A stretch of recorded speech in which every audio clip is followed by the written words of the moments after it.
The Pew Commission recommends federal support of subsidized guardianship for children for whom reunification and adoption are not possible.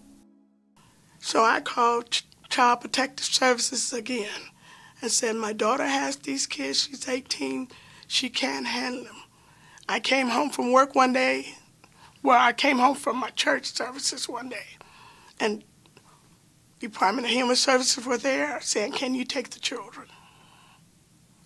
Cordell had no life. It was really scary. It was like looking at a person that was a jack-o'-lantern with eyes cut out. In the past, I had felt pressure to adopt. I refused to adopt because Cordell cannot take another hit. He cannot understand the things that his mother's done, and I think he needs to be left to make that decision for himself as he gets older and I continue to work with him.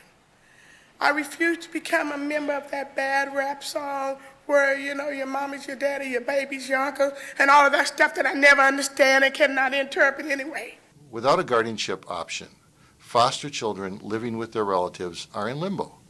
They're denied the ability to stay over at a friend's house on a weekend, and they can't go to a doctor without getting permission from the caseworker. That doesn't work very well for those kids. With my mom's disability, she wasn't able to understand what it meant for me to be adopted. Because of her level of functioning, if I said I wanted to be adopted, she would think that I didn't love her, or she was a bad person, or that she had done something wrong, when in fact she's the best mom that she can be given her limited capacity. When we require families to go through termination of rights and adoption just to get services and supports, that doesn't make any sense.